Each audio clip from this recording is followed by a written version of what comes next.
नमस्कार दोस्तों, मैं जुगल किशोर आप सबका अपराध की कहानी के नए एपिसोड में आपका सबका स्वागत करता हूं। दोस्तों, आप सब हमारे साथ जुड़े हुए हैं। चैनल को सब्सक्राइब करें और लाइक करें और कमेंट करें। आपके सहयोग से मुझे हिम्मत मिलती है। कहानी अच्छी लगे तो अपने दोस्तों के साथ शेयर जरूर करें। चले आज की कहानी शुरू करते हैं। विश्व प्रसिद्ध पर्यटन स्थल मांडू के नजदीक के एक गांव तारापुर में पैदा हुई पिंकी को देखकर कोई सहसा विश्वास नहीं कर सकता था कि वह एक आदिवासी युवती है। इसकी वजह यह थी कि पिंकी के नैन नक्श और रहन सहन सब कुछ शहरियों जैसे थे। इतना ही नहीं, उसकी इच्छाएं और महत्वाकांक्षाएं भी शहरियों जैसी ही थीं, जिन्हें पूरा करने के लिए वह कोई भी जोखिम उठाने से कतराती नहीं थी। बाज बहादुर और रानी रूपमती की प्रेमगाथा कहने वाले मांडू के आसपास सैकड़ों छोटे छोटे गांव हैं, जहां की खूबसूरत छटा और ऐतिहासिक इमारतें देखने के लिए दुनिया भर से प्रकृति प्रेमी और शांति प्रिय लोग वहां आते हैं। वहां आने वाले महसूस भी करते हैं कि यहाँ वाकई प्रकृति और प्रेम का आपस में गहरा संबंध है। यहाँ की युवतियों की अलहड़ता, परंपरागत और आनुवांशिक खूबसूरती देखकर यह धारणा और प्रबल होती है कि प्रेम वाकई प्रेम है। इसका कोई विकल्प नहीं सिवाय प्रेम के। नन्ही पिंकी जब मांडू आने वाले पर्यटकों को डोट देखती और उनकी बातें सुनती तो उसे लगता कि जैसी जिंदगी उसे चाहिए वैसी उसकी किस्मत में नहीं है, क्योंकि दुनिया में काफी कुछ पैसों से मिलता है जो उसके पास नहीं थे। मामूली खाते पीते परिवार की पिंकी जैसे जैसे बड़ी होती गई, वैसे वैसे यौवन के साथ साथ उसकी इच्छाएं भी परवान चढ़ती गईं। जवान होते होते पिंकी को इतना तो समझ में आने लगा था कि यह सब कुछ यानी बड़ा बंगला, मोटर गाड़ी, गहने और फैशन की सभी चीजें उसकी किस्मत में नहीं हैं। लिहाजा जो है उसे उसी में संतोष कर लेना चाहिए। लेकिन इसके बाद भी पिंकी अपने शौक नहीं दबा सकी। घूमने फिरने और मौज मस्ती करने के उसके सपने दिल में दफन होकर रह गए थे। घर वालों ने समय पर उसकी शादी धर्मपुरी कस्बे के नजदीक के गांव रामपुर के विजय चौहान से कर दी थी। शादी के बाद वह पति के साथ धार के जुलानिया में जाकर रहने लगी थी। पेशे से ड्राइवर विजय अपनी पत्नी की इस कमजोरी को जल्दी ही समझ गया था कि पिंकी के सपने बहुत बड़े हैं, जिन्हें पूरा करने के लिए बहुत दौलत चाहिए। उन्हें कमाकर पूरे कर पाना कम से कम इस जन्म में तो उसके वश की बात नहीं है। इसके बाद भी उसकी हर मुमकिन कोशिश यही रहती थी कि वह हर खुशी लाकर पत्नी के कदमों में डाल दे। इसके लिए वह हाड़ तोड़ मेहनत करता भी था, लेकिन ड्राइवरी से इतनी आमदनी नहीं हो पाती थी कि वह सब कुछ खरीदा और हासिल किया जा सके जो पिंकी चाहती थी। इच्छा है पर जरूरत नहीं, यह बात विजय पिंकी को तरह तरह से समय समय पर समझाता भी रहता था। लेकिन अपनी शर्तों पर जिंदगी जीने की आदी होती जा रही पिंकी को पति की मजबूरी तो समझ में आती थी, लेकिन उसकी बातों का असर उस पर से बहुत जल्द खत्म हो जाता था। शादी के बाद कुछ दिन तो प्यार मोहब्बत और अभिसार में ठीक ठाक गुजरे। इस बीच पिंकी ने दो बेटों को जन्म दिया, जिनके नाम हिमांशु और अनुज रखे गए। विजय को जिंदगी में सब कुछ मिल चुका था, इसलिए वह संतुष्ट था। लेकिन पिंकी की बेचैनी और छटपटाहट बरकरार थी। बेटों के कुछ बड़ा होते ही उसकी हसरतें फिर सिर उठाने लगीं। बच्चों के हो जाने के बाद घर के खर्चे बढ़ गए थे, लेकिन विजय की आमदनी में कोई खास इजाफा नहीं हुआ था। अक्सर अपनी नौकरी के सिलसिले में विजय को लंबे लंबे टूर करने पड़ते थे। इस बीच पिंकी की हालत और भी खस्ता हो जाती थी। पति इससे ज्यादा न कुछ कर सकता है और न कर पाएगा, यह बात अच्छी तरह उसकी समझ में आ गई थी। अब तक शादी हुए 17 साल हो गए थे, इसलिए अब उसे विजय से ऐसी कोई उम्मीद अपनी ख्वाहिशों के पूरी होने की नहीं दिखाई दे रही थी। लेकिन जल्दी ही पिंकी की जिंदगी में एक ऐसा मोड़ आ गया जो अंधा भी था और खतरनाक भी। यह एक ऐसा मोड़ था जिसका सफर तो सुहाना था, परंतु मंजिल मिलने की कोई गारंटी नहीं थी। इसके बाद भी पिंकी उस रास्ते पर चल पड़ी। उसने न अंजाम की परवाह की, न ही पति और बच्चों की। इससे सहज ही समझा जा सकता है कि इच्छाओं और गैर जरूरी जरूरतों के सामने जिम्मेदारियों ने दम तोड़ दिया था। पिंकी को संभल कर चलने के बजाय फिसलने में ज्यादा फायदा नजर आया। विजय का एक दोस्त था, दिलीप चौहान।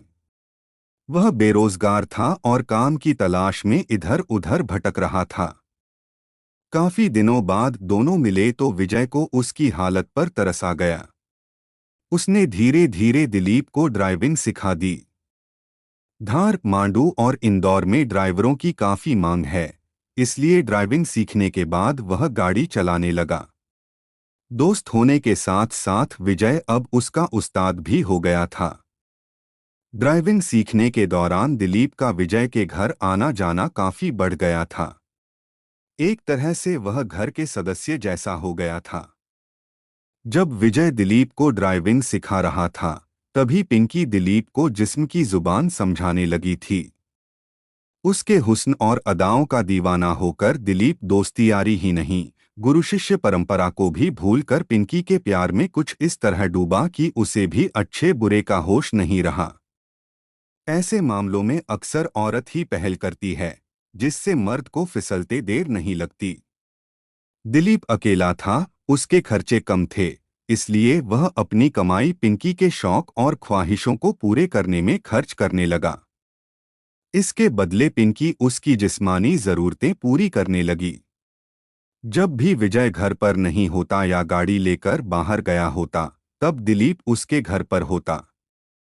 पति की गैरहाजिरी में पिंकी उसके साथ आनंद के सागर में गोते लगा रही होती।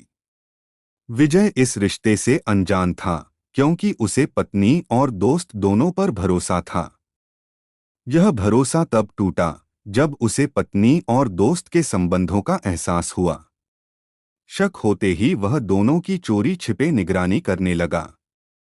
फिर जल्दी ही उसके सामने स्पष्ट हो गया कि बीवी बेवफा और यार दगाबाज निकला। शक के यकीन में बदलने पर विजय तिलमिला उठा। पर यह पिंकी के प्रति उसकी दीवानगी ही थी कि उसने कोई सख्त कदम न उठाते हुए उसे समझाया। लेकिन अब तक पानी सिर के ऊपर से गुजर चुका था। चूंकि पति का लिहाज और डर था, इसलिए पिंकी खुलेआम अपने आशिक देवर के साथ रंगरलियां नहीं मना रही थी। फिर एक दिन पिंकी कोई परवाह किए बगैर दिलीप के साथ चली गई। चली जाने का मतलब यह नहीं था कि वह आधी रात को कुछ जरूरी सामान लेकर प्रेमी के साथ चली गई थी, बल्कि उसने विजय को बाकायदा तलाक दे दिया था और उसकी गृहस्थी के बंधन से खुद को मुक्त कर लिया था। कोई रुकावट या अड़ंगा पेश न आए, इसके लिए वह और दिलीप धार आकर रहने लगे थे। पहले प्रेमिका और अब पत्नी बन गई पिंकी के लिए दिलीप ने धार की सिल्वर हिल कॉलोनी में मकान ले लिया था। मकान और कॉलोनी का माहौल ठीक वैसा ही था जैसा पिंकी सोचा करती थी। यह पिंकी के दूसरे दाम्पत्य की शुरुआत थी, जिसमें दिलीप उसका उसी तरह दीवाना था जैसा पहली शादी के बाद विजय हुआ करता था। पति इर्द गिर्द मंडराता रहे, घुमाता फिराता रहे, होटलों में खाना खिलाए और सिनेमा भी ले जाए। यही पिंकी चाहती थी, जो दिलीप कर रहा था। खरीदारी कराने में भी वह विजय जैसी कंजूसी नहीं करता था। यहाँ भी कुछ दिन तो मजे से गुजरे, लेकिन जल्दी ही दिलीप की जेब जवाब देने लगी। पिंकी के हुस्न को वह अब तक जी भरकर भोग चुका था, इसलिए उसकी खुमारी उतरने लगी थी। लेकिन पत्नी बनाकर लाया था, इसलिए पिंकी से वह कुछ कह भी नहीं सकता था। प्यार के दिनों के दौरान किए गए वादों का उसका हल्फनामा पिंकी खोलकर बैठ जाती तो उसे कोई जवाब या सफाई नहीं सूझती थी। जल्दी ही पिंकी की समझ में आ गया कि दिलीप भी अब उसकी इच्छाएं पूरी नहीं कर सकता, तो वह उससे भी उकताने लगी। पर अब वह सिवाय किल्पने के कुछ कर नहीं सकती थी। दिलीप की चादर में भी अब पिंकी के पाँव नहीं समा रहे थे। गृहस्थी के खर्चे बढ़ रहे थे, इसलिए पिंकी ने भी पीथमपुर की एक फैक्ट्री में नौकरी कर ली, क्योंकि अपनी स्थिति से न तो वह खुश थी और न ही संतुष्ट। इस उम्र और हालात में तीसरी शादी वह कर नहीं सकती थी, लेकिन विजय को वह भूल नहीं पाई थी, जो अभी भी जुलानिया में रह रहा था। पिंकी को लगा कि क्यों न पहले पति को टटोल कर दोबारा उसे निचोड़ा जाए। यही सोचकर उसने एक दिन विजय को फोन किया, तो शुरुआती शिकवे शिकायतों के बाद बात बनती नजर आई। ऐसा अपने देश में अपवाद स्वरूप ही होता है कि तलाक के बाद पति पत्नी में दोबारा प्यार जाग उठे। हाँ, यूरोप जहाँ शादी विवाह मतलब से किए जाते हैं, यह आम बात है। विजय ने दोबारा उसमें दिलचस्पी दिखाई तो पिंकी की बाँछें खिलने लगीं। पहला पति अब भी उसे चाहता है और उसकी याद में उसने दोबारा शादी नहीं की। यह पिंकी जैसी औरत के लिए कम इतराने वाली बात नहीं थी। वह 28 जुलाई की रात थी जब दिलीप रोजाना की तरह अपनी ड्यूटी करके घर लौटा। उसे यह देख हैरानी हुई कि उसके घर में धुआं निकल रहा है, यानी घर जल रहा है। उसने शोर मचाना शुरू किया तो देखते ही देखते सारे पड़ोसी इकट्ठा हो गए और घर का दरवाजा तोड़ दिया, जो अंदर से बंद था। अंदर का नजारा देखकर दिलीप और पड़ोसी सकते में आ गए। पिंकी किचन में मृत पड़ी थी, जबकि विजय बेडरूम में। जाहिर है कुछ गड़बड़ हुई थी। हुआ क्या था, यह जानने के लिए सभी पुलिस के आने का इंतजार करने लगे। मौजूद लोगों का यह अंदाजा गलत नहीं था कि दोनों अब इस दुनिया में नहीं हैं। हैरानी की एक बात यह थी कि आखिर दोनों मरे कैसे थे। पुलिस आई तो छानबीन और पूछताछ शुरू हुई। दिलीप के यह बताने पर कि मृतक विजय उसकी पत्नी पिंकी का पहला पति और उसका दोस्त है, पहले तो कहानी उलझती नजर आई, लेकिन जल्दी ही सुलझ भी गई। दोनों लाशों को पोस्टमार्टम के लिए भेज दिया गया। पुलिस वालों ने दिलीप से पूछताछ की तो उसकी बातों से लगा कि वह झूठ नहीं बोल रहा है। उसने पुलिस को बताया था कि वह काम से लौटा तो घर के अंदर से धुआं निकलते देख घबरा गया। उसने मदद के लिए गुहार लगाई। इसके बाद जो हुआ, उसकी पुष्टि के लिए वहां दर्जनों लोग मौजूद थे। दरवाजा सचमुच अंदर से बंद था, जिसे उन लोगों ने मिलकर तोड़ा था। सभी ने बताया कि पिंकी की लाश जली हालत में किचन में पड़ी थी और विजय की ड्राइंग रूम में। उसके गले में साड़ी का फंदा लिपटा था। पिंकी के चेहरे पर चोट के निशान साफ दिखाई दे रहे थे। जल्दी ही इस दोहरे हत्याकांड या खुदकुशी की खबर आग की तरह धार से होते हुए समूचे निमाड़ और मालवांचल में फैल गई, जिसके बारे में सभी के अपने अपने अनुमान थे। लेकिन सभी को इस बात का इंतजार था कि आखिर पुलिस कहती क्या है। धार के एसपी वीरेंद्र सिंह भी सूचना पाकर घटनास्थल पर आ गए थे। उन्होंने घटनास्थल का बारीकी से जायजा लिया। पुलिस को दिए गए बयान में पिंकी की मां मुन्नीबाई ने बताया था कि पिंकी और विजय का वैवाहिक जीवन ठीक ठाक चल रहा था, लेकिन दिलीप ने आकर न जाने कैसे पिंकी को फंसा लिया।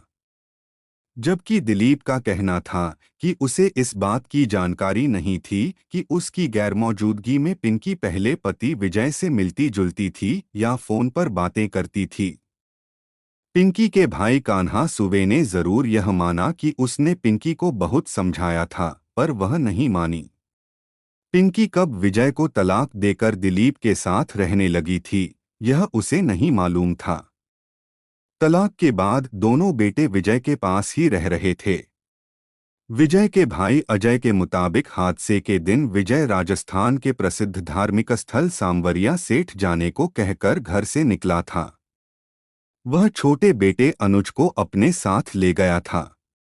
अनुज को उसने एक परिचित की कार में बिठाकर अपनी साली के पास छोड़ दिया था, जो शिक्षिका है। अब पुलिस के पास सिवाय अनुमान के कुछ नहीं बचा था। इससे आखिरी अंदाजा यह लगाया गया कि विजय पिंकी के बुलाने पर उसके घर आया था और किसी बात पर विवाद हो जाने की वजह से उसने पिंकी की हत्या करके घर में आग लगा दी थी। उसके बाद खुद भी साड़ी का फंदा बनाकर लटक गया। फंदा उसका वजन सह नहीं पाया, इसलिए वह गिरकर बेहोश हो गया। उसी हालत में दम घुटने से उसकी भी मौत हो गई होगी। बाद में यह बात भी निकलकर आई कि विजय पिंकी से दोबारा प्यार नहीं करने लगा था, बल्कि उसकी बेवफाई से वह खार खाए बैठा था। उस दिन मौका मिलते ही उसने पिंकी को उसकी बेवफाई की सजा दे दी, लेकिन बदकिस्मती से खुद भी मारा गया। सच क्या था, यह बताने के लिए न पिंकी है और न विजय। पोस्टमार्टम रिपोर्ट के मुताबिक दोनों की मौत दम घुटने से हुई थी, लेकिन पिंकी के पेट पर एक धारदार हथियार का निशान भी था, जो संभवत तवे का था। विजय के सिर पर लगी चोट से अंदाजा लगाया गया कि खुद को फांसी लगाते वक्त वह गिर गया था, इसलिए उसके सिर में चोट लग गई थी। यही बात सच के ज्यादा नजदीक लगती है कि विजय ने पहले पिंकी को मारा, उसके बाद खुद भी फांसी लगा ली, लेकिन क्यों, इसका जवाब किसी के पास नहीं है। क्योंकि वह वाकई में पत्नी को बहुत चाहता था, पर उसकी बेवफाई की सजा भी देना चाहता था। जबकि पिंकी की मंशा उससे दोबारा पैसे ऐंठने की थी। शायद इसी से वह और तिलमिला उठा था। पिंकी समझदारी से काम लेती तो विजय की कम आमदनी में करोड़ों पत्नियों की तरह अपना घर चला सकती थी। पर अपनी शर्तों पर जिंदगी जीने की जिद और ख्वाहिशें उसे महंगी पड़ी, जिससे उसके बच्चे अनाथ हो गए। अब उनकी चिंता करने वाला कोई नहीं रहा। दिलीप कहीं से शक के दायरे में नहीं था। उसका हादसे के समय पहुंचना भी एक इत्तेफाक था। परेशान तो वह भी पिंकी की बढ़ती मांगों से था, जिनसे इस तरह छुटकारा मिलेगा, इसकी उम्मीद उसे बिल्कुल नहीं रही होगी। दोस्तों, आपको कहानी अच्छी लगी हो तो चैनल को सब्सक्राइब जरूर करना और लाइक कमेंट भी कर देना। आपका लाइक और शेयर मुझे हिम्मत देता है। कल फिर आपसे मिलेंगे एक और नई कहानी के साथ। तब तक अपना ख्याल रखें। धन्यवाद।